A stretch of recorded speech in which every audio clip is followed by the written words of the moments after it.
কাজে বন্ধু যেন হয় আখিরাতের সাথী। বন্ধু হবে কিসের সাথী?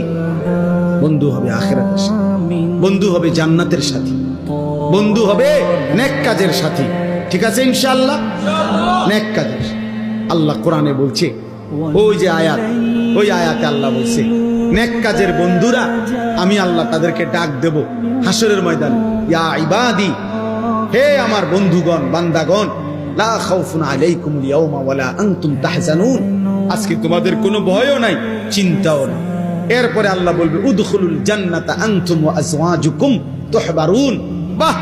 আল্লাহ বলবে তোমরা যারা নেক কাজের বন্ধু ছিলা, তোমরা বন্ধুরা একে অপরকে হাত ধরাধরি করে গলাগলি করে আমার জান্নাতে ঢোকো। খোদার কসম, এটা কোরআন শরীফ। হ্যাঁ, এমনকি এই আয়াতের তাফসিরে আছে যে স্বামী স্ত্রী তারাও মূলত বন্ধু। যদি তারা একজন আরেকজনকে নেক কাজের সহযোগিতা করত, স্বামী স্ত্রীকে নামাজের জন্য উঠাইছে, স্ত্রী স্বামীকে নামাজের জন্য